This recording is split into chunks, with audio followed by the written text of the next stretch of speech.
أهلا بكم في قناة رمضان يقربنا. وفي فيديو النهاردة نتعرف على قائمة أفلام رأس السنة لسنة 2023، واللي هتضم منافسة قوية بين الأفلام ما بين الكوميدي والأكشن والرعب. والقائمة هتضم معانا حوالي 10 أفلام. ويلا منطولش عليكم ونبدأ الحلقة، بس ياريت تضغط لايك للفيديو وتشترك في القناة وفعل زر الجرس. ويلا نبدأ الحلقة ونقول بسم الله.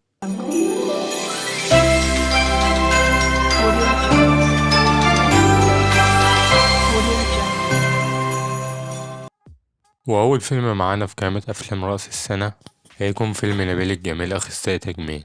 الفيلم من تأليف أمين جمال ومن إخراج خالد مرعي، ومن بطولة النجم محمد هنيدي، وشاركوا في البطولة نور اللبنانية ومحمد سلام ورحمة أحمد ومحمود حافظ وحجاج عبد العظيم وأحمد فؤاد سليم وعدد آخر من الفنانين. وتدور الأحداث في إطار كوميدي، ويجسد هنيدي شخصية دكتور تجميل اسمه نبيل، وتحدث بينه وبين الفنانة نور اللبنانية العديد من المفارقات الكوميدية. وتاني فيلم في قائمتنا يكون فيلم أخي فوق الشجرة بطولة رامز جلال، ويشاركوا في البطولة نسرين طافش وحمدي المرغني وطارق عماد ومحمد ثروت وويزو وعدد آخر من الفنانين. الفيلم من تأليف لؤي السيد ومن إخراج محمود كريم. ويدور أحداث فيلم أخي فوق الشجرة في إطار كوميدي، ويحكي الفيلم عن قصة الشاب الانطوائي علاء الذي يعيش حياة صحية منظمة، ولكن دخول توأمه بهاء الذي لم يكن يعلم بوجوده وبيقلب حياته رأسا على عقبة.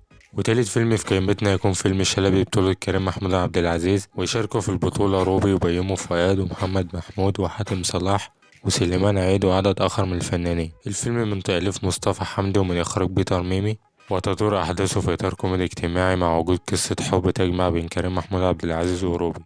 ورابع فيلم معانا يكون فيلم اتنين للإيجار بطولة بيومي فؤاد ومحمد ثروت، وتعتمد قصة الفيلم على ظهور عدد من ضيوف الشرف، كل ضيف بطل حكاية تحدث مع بيومي فؤاد ومحمد ثروت خلال الأحداث.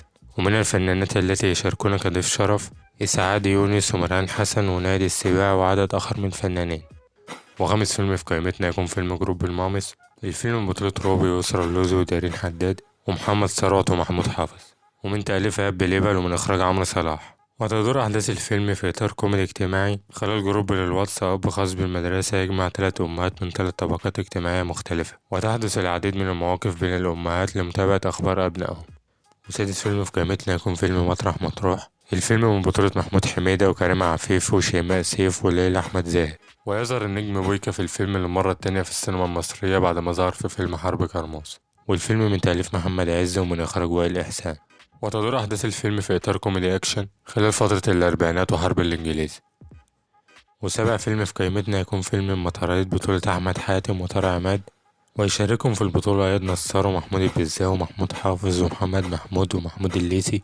والفيلم من تأليف صلاح الجيهاني ومن إخراج ياسر سميو. وتدور أحداث الفيلم في إطار اجتماعي كوميدي لايت حول صاحب نادي المطاريد الذي يجسد شخصيته الفنان أحمد حاتم، ويورث النادي عن والده ويحاول أن ينافس على البطولات مع فريق كورة. وقصة الفيلم بتشبه فيلم 4-2-4.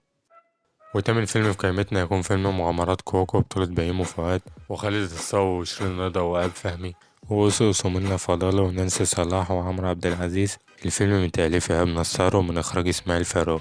ويناقش الفيلم قضية الرفق بالحيوان من خلال صراع الخير والشر، ولكن من خلال منظورة جديدة من الحيوانات من خلال مستشفى للطب البيطري، حيث يمتلك المستشفى الدكتور فوزي الذي يقوم بدوره خالد الصاوي، ويدخل معه في عداوة كوكو الذي يجسد شخصيته بيومي فؤاد. وتسع فيلم في قائمتنا يكون فيلم يوم 13. الفيلم بطولة أحمد داوود ودينا الشربيني وشريف منير ومحمد ثروت ونسرين أمين وجمانة مراد ومحمود حافظ، ومن تأليف وإخراج وائل عبد الله. وتدور أحداث الفيلم في إطار من الغموض والرعب، وقصة الفيلم حول شخصية عز الدين الذي يكون بدور أحمد داوود، وهو شاب يعود من الخارج بعد غياب سنوات ليبحث عن قصر عائلته، ولكنه يكتشف مغامرات غير متوقعة داخل القصر وبيطارده الأشباح. ويعود الفيلم أول فيلم مصري يعرض بتقنية ال3D في مصر والشرق الأوسط. وآخر فيلم في قائمتنا يكون فيلم السرب، واللي هيكون من أقوى أفلام الموسم. الفيلم من بطولة النجم أحمد السقا، ويشاركوا في البطولة نيللي كريم ومحمد ممدوح وعمرو عبد الجليل ودياب ومصطفى فهمي، وعدد كبير من ضيوف الشرف هم شريف منير وآسر ياسين وكريم فهمي ومحمود عبد المغني وأحمد حاتم وقصي الخولي وأحمد صلاح حسني ومحمد فراج، ومن تأليف عمر عبد الحليم ومن إخراج أحمد نادر جلال. السرب فيلم حرب يتناول واقعة حقيقية وعمل الجهات الأمنية المصرية ضد المنظمات والكيانات الإرهابية، ومنها وقع ذبح 21 مصري في ليبيا، وقيام الجيش بعمليات للتصدي لتلك الجماعات الإرهابية. وبس كده يكون وصلنا لنهاية الفيديو، يا رب يكون عجبكم. يا ريت تضغط لايك للفيديو وتشترك في القناة وتفعل زر الجرس، ويلا اشوفكم في فيديو جديد. سلام.